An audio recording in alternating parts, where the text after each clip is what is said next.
Bismillahirrahmanirrahim. Assalamualaikum warahmatullahi wabarakatuh. Perkenalkan, nama saya Irma. Di sini saya akan mempresentasikan hasil PowerPoint saya yang berjudul Konsep Waktu, Perubahan, dan Kebudayaan.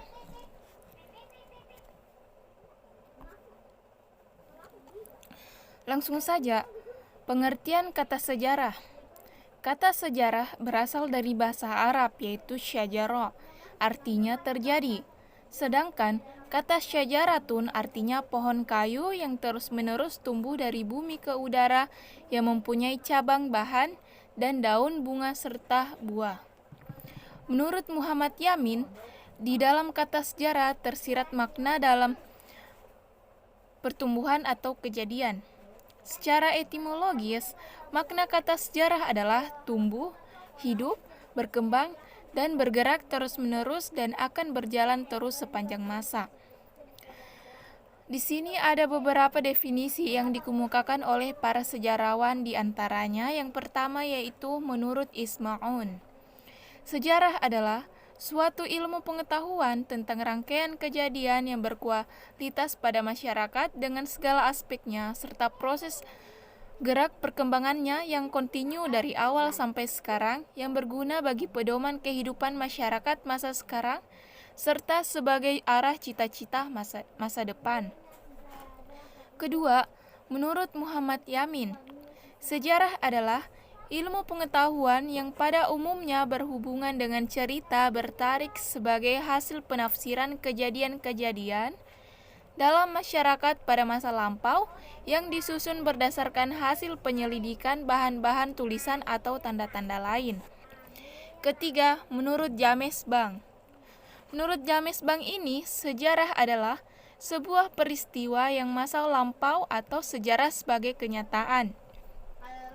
Sejarah dapat membantu para siswa untuk memahami perilaku manusia pada masa lampau, masa kini, dan masa yang akan datang.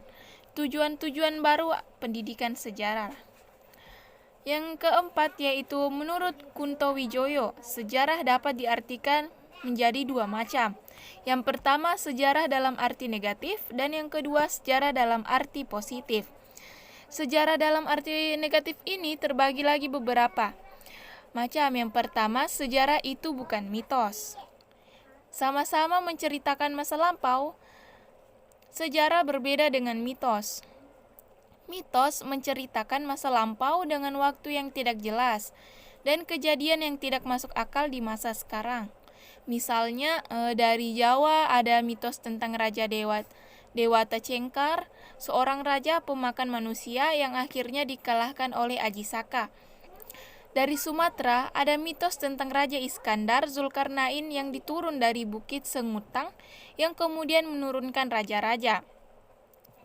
Dalam mitos, tidak ada penjelasan tentang waktu kapan peristiwa terjadi, sedangkan dalam sejarah, semua peristiwa secara tepat diceritakan kapan waktunya terjadi dan di mana tempatnya. Dan yang kedua yaitu sejarah itu bukan filsafat. Filsafat itu abstrak, atau dalam bahasa Latin abstractus berarti pikiran, dan spekulatif artinya gambaran atau angan-angan. Dalam arti filsafat hanya berusaha dengan pikiran umum. Jika filsafat berbicara tentang manusia, maka manusia itu adalah manusia pada umumnya, manusia yang hanya ada pada gambaran pemikiran, sedangkan sejarah berbicara tentang manusia, maka yang dibicarakan adalah orang tertentu yang mempunyai tempat dan waktu serta terlibat dalam kejadian. Yang ketiga, sejarah bukan ilmu alam. Sejarah sering dimasukkan dalam ilmu-ilmu manusia, human studies, yang kemudian dibagi menjadi dua, yaitu ilmu-ilmu sosial atau social science dan ilmu kemanusiaan atau humanities. Ilmu alam termaksud ilmu sosial tertentu yang bertujuan untuk menemukan hukum-hukum yang bersifat umum atau bersifat nomotheis, yang dimana dalam bahasa Yunani nomo berarti hukum dan titenai berarti mendirikan. Sedangkan sejarah berusaha menuliskan hal-hal yang bersifat khas atau ideografis, yang dimana bahasa Yunani ideo berarti ciri-ciri seseorang, graphein berarti menulis. Dan yang keempat yaitu sejarah itu bukan sastra. Perbedaan sejarah dan sastra paling tidak ada 4 hal, yaitu cara kerja, kebenaran, hasil keseluruhan, dan kesimpulan. Nah, dari cara kerja, sastra adalah pekerjaan imajinasi yang lahir dari kehidupan seseorang pengarang. Kebenaran bagi seseorang pengarang secara mutlak ada di bawah kekuasaannya atau bersifat subjektif. Hasil keseluruhannya hanya menuntut supaya pengarang taat asas dunia yang dibangunnya. Misalnya itu, ia sudah terlanjur bercerita tentang orang yang suka merokok, ia tidak boleh lupa bercerita seolah-olah orang itu tidak suka merokok tanpa memberitahu pembaca. Nah, dari kesimpulan dalam sastra bisa saja berakhir dengan sebuah pertanyaan, sedangkan dalam sejarah harus berusaha memberikan informasi selengkap-lengkapnya dan sejelas-jelasnya. Dan yang kedua, sejarah dalam arti positif. Nah, dalam sejarah arti positif ini terbagi lagi beberapa macam. Yang pertama, sejarah adalah ilmu tentang manusia. Sejarah membicarakan manusia, tetapi bukan cerita tentang masa lampau manusia secara keseluruhan. Manusia yang menjadi fosil menjadi kajian antropologi ragawi. Benda-benda peninggalan sejarah menjadi kajian arkeologi. Sejarah akan meneliti peristiwa-peristiwa sesudah tahun 1500. Meskipun demikian, manusia masa kini menjadi kajian bersama beberapa ilmu sosial, sesuai dengan minat utamanya, seperti sosiologi, ilmu politik, dan antropologi. Dan yang kedua yaitu sejarah. Sejarah adalah ilmu tentang sesuatu yang mempunyai makna sosial. Tidak semua peristiwa penting untuk berkembang dan perubahan masyarakat. Misalnya, bangunan Belanda tidak penting, tetapi gedung dansa di suatu kota menjadi penting, karena gedung itu mempunyai makna sosial, yaitu sebagai contoh peninggalan suatu zaman. Kepergian Pakubawana 10 ke tempat peristirahatan mungkin tidak penting, tetapi ketika Pakubuwana 10 ini pergi ke daerah-daerah tahun 1910-an menjadi penting bagi pemerintah Belanda karena dianggap menggugah nasionalisme Jawa. Dan yang ketiga, sejarah adalah ilmu tentang sesuatu yang tertentu, satu-satunya dan terencana.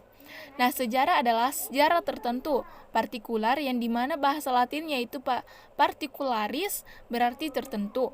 Lawan dari generalis berarti umum.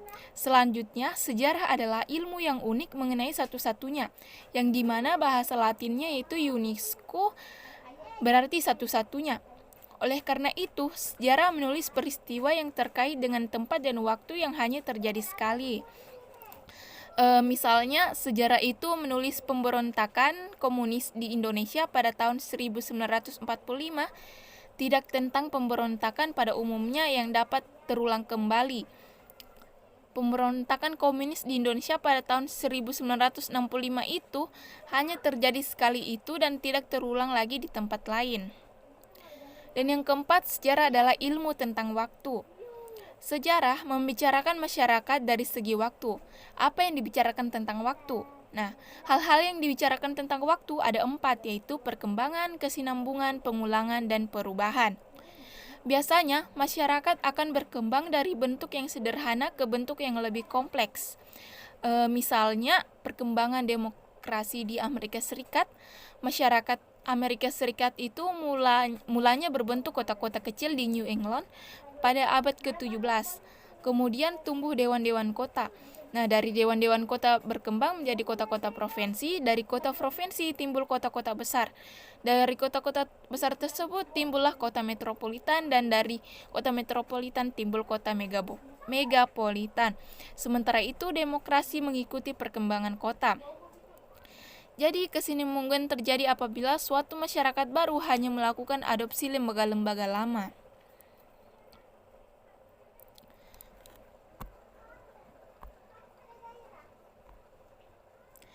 Nah, selanjutnya itu guna sejarah. Menurut Kento Wijoyo, setidaknya guna sejarah itu dapat dibedakan menjadi 2. Yang pertama, guna intrinsik terdiri atas, pertama, sejarah sebagai ilmu. Nah, Sejarah adalah ilmu yang terbuka, artinya siapa saja dapat mengaku sebagai sejarawan secara sah, asal hasilnya dapat dipertanggungjawabkan sebagai ilmu. Keterbukaan itu diperkuat dengan adanya kenyataan bahwa sejarah menggunakan bahasa sehari-hari, tidak menggunakan istilah-istilah teknis. Kedua, sejarah sebagai cara mengetahui masa lampau. Nah, bersama dengan mitos, sejarah adalah cara untuk mengetahui masa lampau. Bangsa yang belum mengenal tulisan mengandalkan mitos, dan bangsa yang sudah mengenal tulisan biasanya mengandalkan sejarah. Paling tidak ada dua sikap setelah orang mengetahui masa lampaunya, yaitu melestarikan masa lampau karena menganggap masa lampau itu penuh makna atau orang itu menolak. Ketiga, sejarah sebagai pernyataan pendapat. Banyak penulis sejarah yang menggunakan ilmunya untuk menyatakan pendapat. Misalnya di Amerika Serikat ada dua aliran yang sama-sama menggunakan sejarah untuk menyatakan pendapat, yaitu konsensus dan konflik.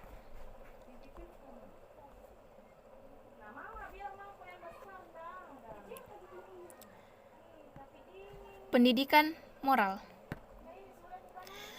Yang kedua itu guna ekstrinsik. Dilihat dari kegunaan sejarah secara ekstrinsik, maka sejarah secara umum mempunyai fungsi pendidikan. Di antaranya yaitu pertama, pendidikan moral. Jika pendidikan moral harus berbicara tentang benar dan salah satu dan sastra hanya bergantung pada imajinasi pengarang, maka sejarah harus berbicara dengan fakta. Fakta sangat penting dalam sejarah. Tanpa fakta tidak boleh bersuara. Misalnya, benarkah secara historis bahwa semua bupati sebagai bangsa terjajah itu balik? Sebaliknya, benarkah semua residen sebagai penjajah itu buruk pelakunya terhadap pribumi? Jawaban itu harus dilengkapi dengan fakta. Yang kedua, sejarah sebagai pendidikan perubahan. Pendidikan perubahan diperlukan oleh para politisi, ormas-ormas, usaha-usaha, bahkan pribadi-pribadi. Dalam era global sekarang ini tidak ada yang lebih cepat daripada perubahan. Misalnya, kaum politisi yang tidak dapat mengantisipasi gelagat perubahan akan ketinggalan. Untuk dapat melestarikan kepemimpinan, perlu diketahui perubahan apa yang sedang dialami oleh para pengikutnya. Salah satu definisi sejarah adalah ilmu tentang perubahan akan banyak membantu. Sejarah bisa relevan dengan perubahan asalkan tidak mempelajari waktu yang terlalu jauh. Misalnya, kita jadi politisi yang mengurusi kota. Anda pasti mencatat bahwa perubahan itu mau disebabkan karena dampak kemajuan. Dengan melihat masa lalu, kota lain yang lebih besar, Anda dapat mengetahui apa yang sedang terjadi. Yang ketiga, sejarah sebagai pendidikan keindahan.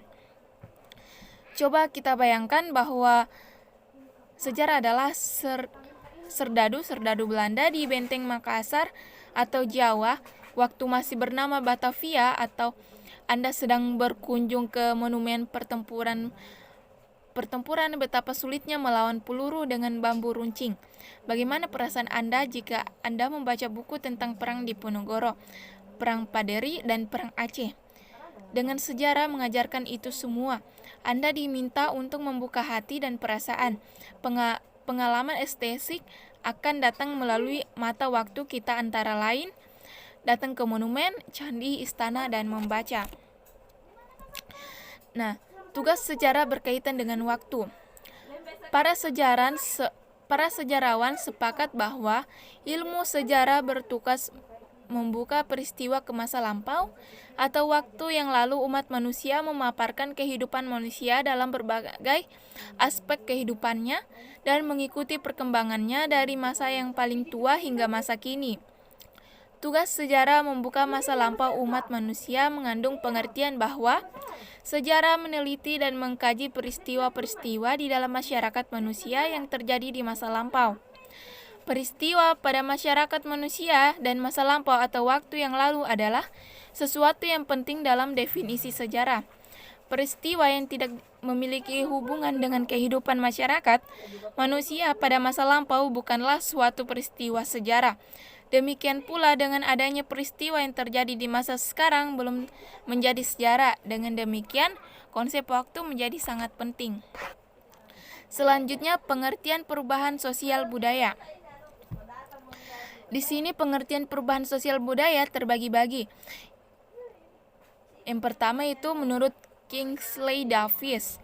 Nah, menurut Kingsley Davis ini, perubahan sosial merupakan bagian dari perubahan kebudayaan.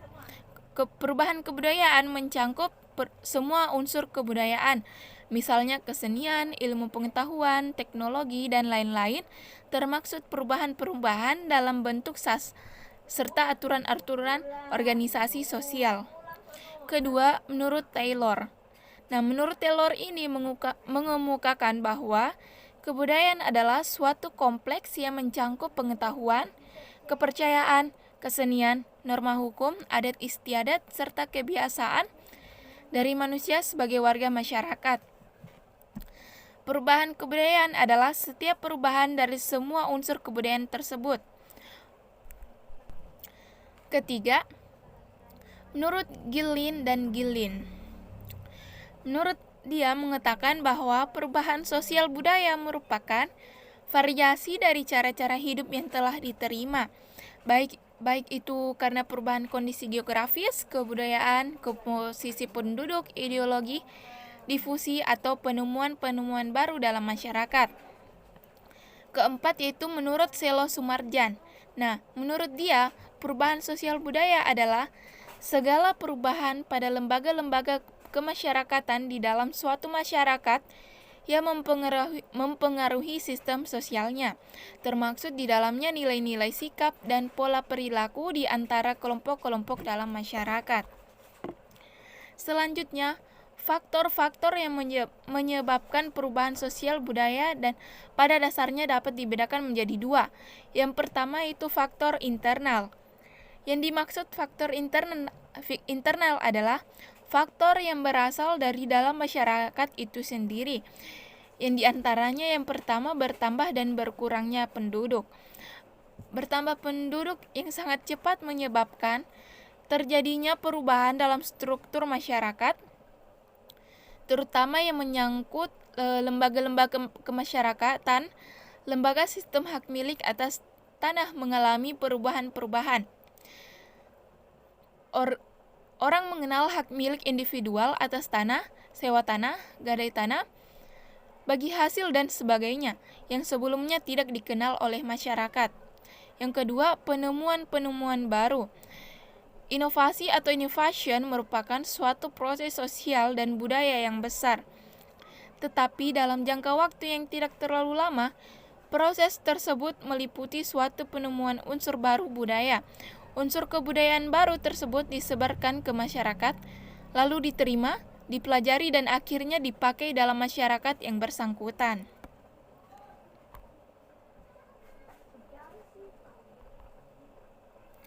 Nah, penemuan-penemuan baru dapat dibedakan menjadi dua, yaitu discovery dan invention. Discovery adalah penemuan dari suatu unsur kebudayaan yang baru, baik yang berupa alat baru atau ide baru yang diciptakan oleh individu atau suatu rangkaian ciptaan individu-individu dalam masyarakat yang bersangkutan.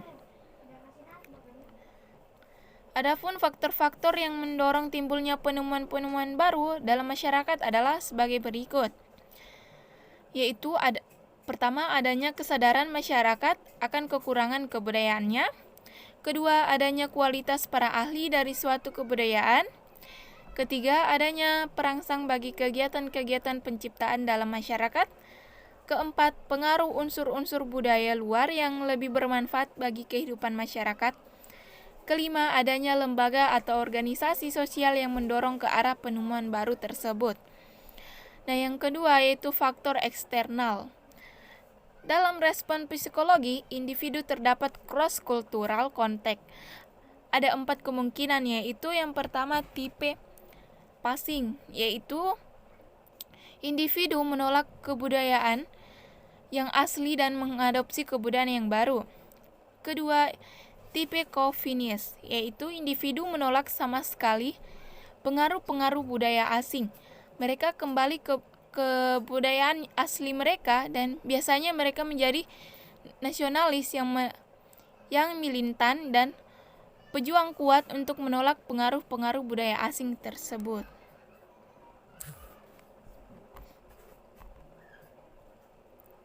Nah, yang ketiga, tipe marginal, yaitu respon yang terombang-ambing di antara kebudayaan asli sendiri dengan kebudayaan masyarakat lain yang asing tersebut.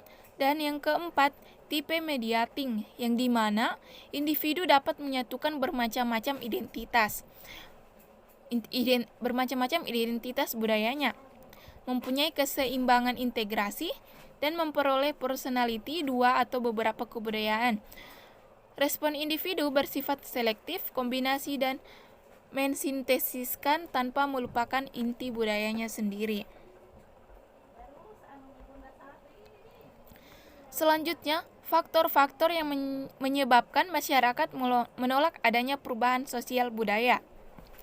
Nah, penolakan terhadap suatu perubahan sosial budaya, terutama yang disebabkan oleh faktor eksternal, terjadi karena beberapa faktor, yang dimana diantaranya: 1. Masyarakat merasa ragu-ragu atau curiga terhadap sesuatu hal yang baru yang dimana dianggap sebagai sesuatu hal yang bersifat negatif.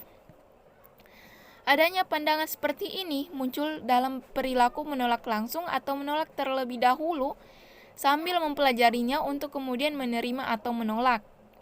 Yang kedua, kurangnya pendidikan dan pengetahuan masyarakat terhadap sesuatu yang baru tersebut sehingga mereka menolak.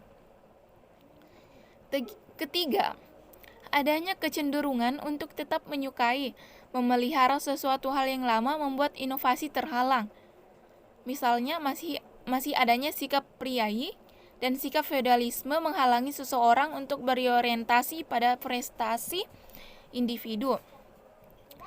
Nah, menurut Rogers dan Schoemaker pada tahun 1987 ini, sebagaimana dikemukakan oleh Pelly Usman dan Asi Menanti pada tahun 1994, perubahan sosial budaya mengikuti 3 tahap, yaitu yang pertama, terjadi invensi, yaitu proses di mana ide-ide baru diciptakan dan dikembangkan.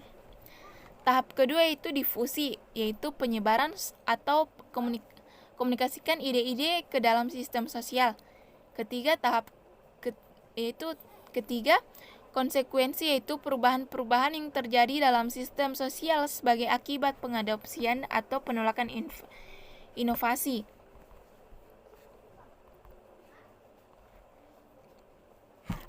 Nah, selanjutnya itu pengertian kebudayaan.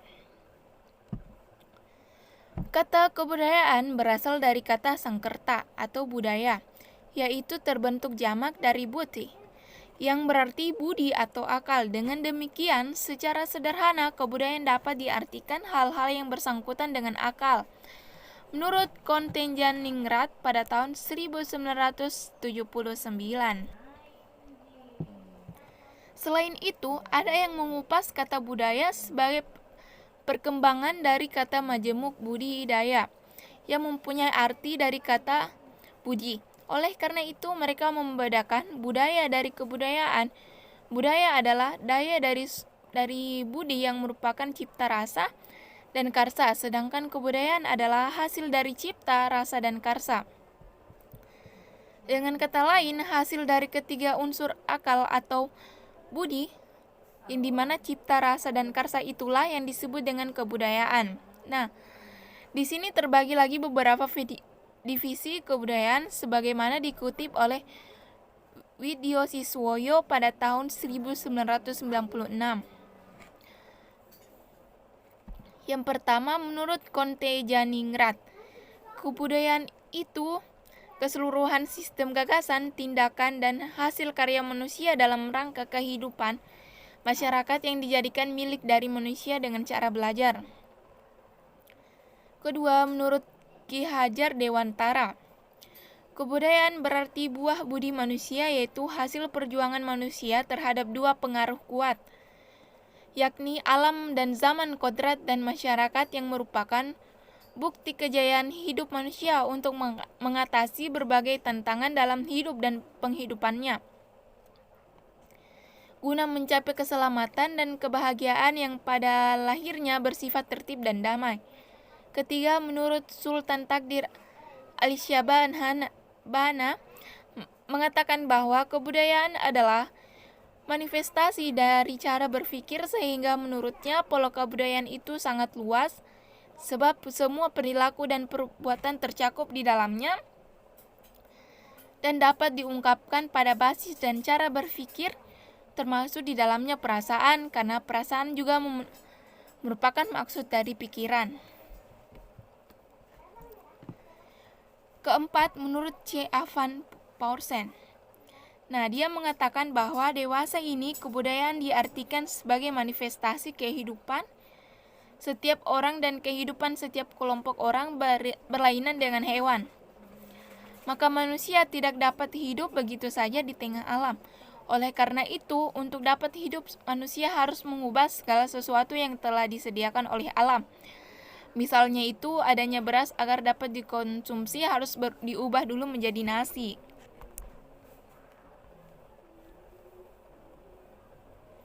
Nah, secara umum juga dapat disimpulkan bahwa kebudayaan mempunyai ciri-ciri, yang dimana kebudayaan itu diperoleh manusia sebagai anggota masyarakat. Yang kedua, kebudayaan diwariskan dari generasi ke generasi secara non-genetis, tetapi diperoleh manusia melalui proses belajar. Ketiga, kebendaan kebudayaan dapat berupa gagasan, tindakan, dan hasil karya yang terbentuk material. Keempat, kebudayaan sifatnya dinamis. Keenam, kebudayaan dibutuhkan oleh manusia untuk menyesuaikan diri dengan lingkungannya dan untuk memenuhi berbagai kebutuhan.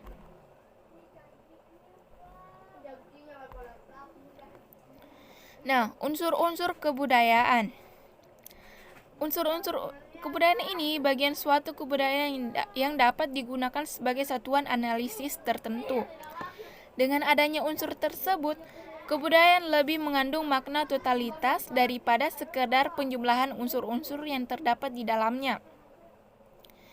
Menurut Clyde Clutton, ada 7 unsur kebudayaan yang universal. Ketujuh unsur kebudayaan tersebut adalah bahasa, sistem peralatan dan perlengkapan kehidupan atau sistem teknologi, sistem mata pencaharian hidup atau sistem ekonomi, sistem kemasyarakatan atau organisasi sosial atau sistem sosial, sistem pengetahuan, sistem religi, dan sistem kesenian. Dan adapun yang pertama kita akan membahas yaitu bahasa.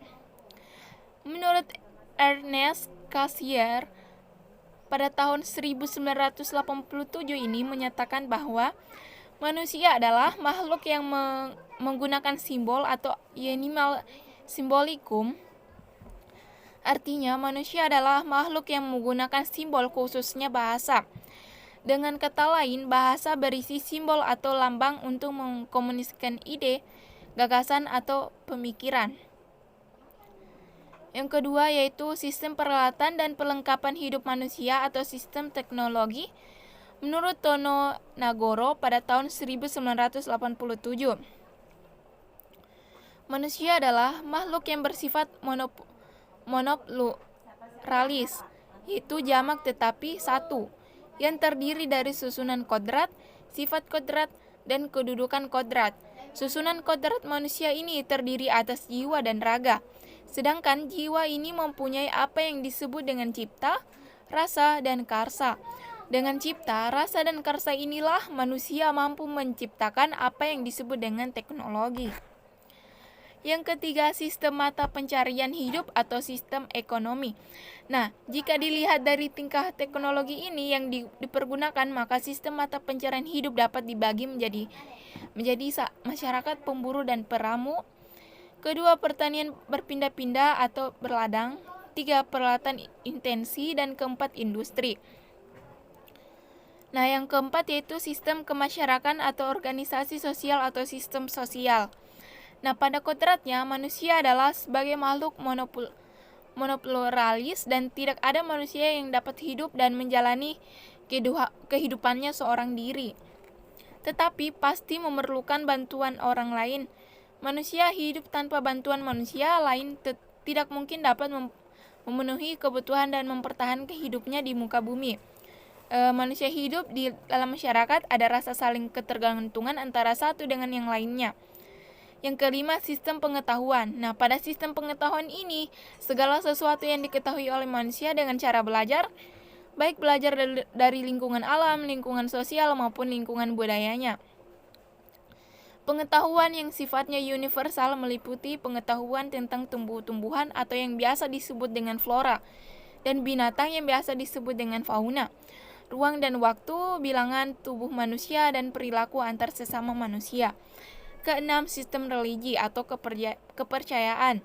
Nah, adanya keterbatasan manusia dalam memahami, memikirkan dan menganalisa keadaan dan kejadian alam dan peristiwa-peristiwa dalam kehidupan sehari-hari, seperti gempa bumi, gunung meletus, kelahiran, kematian, ada orang jahat, ada orang sombong, dan perilaku lainnya yang menyimpang dari nilai dan norma masyarakat, menyebabkan manusia sadar akan adanya kekuatan di luar dirinya sendiri yang disebut dengan kekuatan supranatural. Nah, selanjutnya yaitu wujud kebudayaan.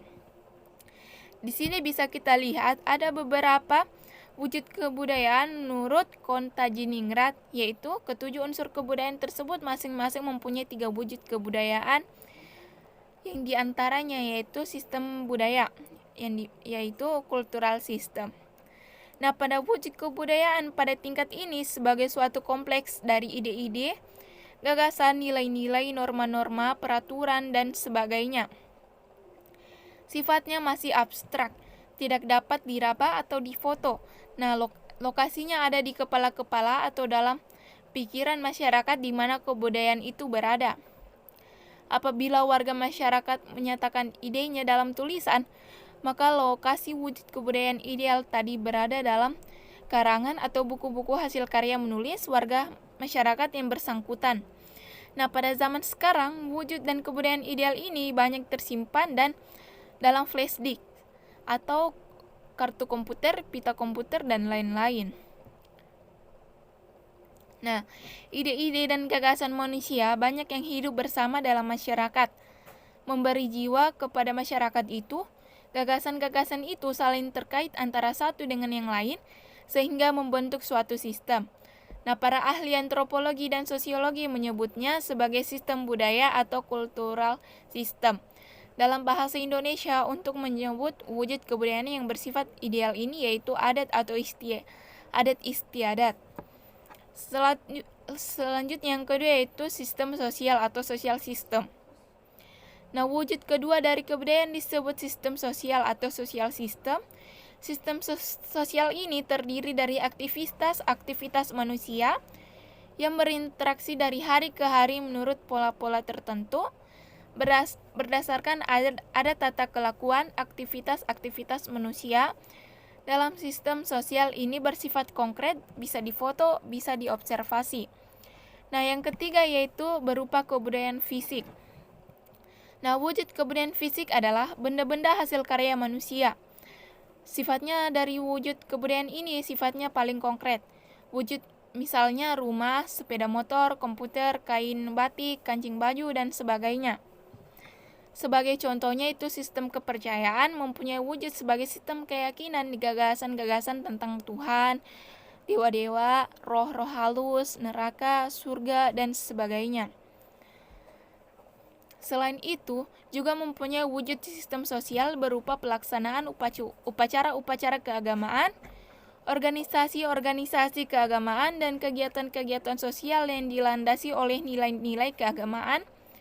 Sedangkan wujud kebudayaan yang ketiga adalah kebudayaan fisik berupa kitab suci, bangunan gedung gereja, candi, patung, peralatan upacara-upacara. Secara ringkas dapat dikatakan bahwa setiap unsur kebudayaan itu berawal dari ide-ide, nilai-nilai, norma-norma atau sistem budaya, kemudian mendorong adanya perilaku sosial dalam bentuk sosialisasi dan interaksi atau sistem sosial, dan akhirnya akan menghasilkan benda-benda dan peralatan atau kebudayaan fisik. Nah, itulah tadi materi yang saya bawakan dan hasil dari PowerPoint saya. Bila ada salah kata mohon dimaafkan. Wabillahi taufiq wal hidayah. Wassalamualaikum warahmatullahi wabarakatuh.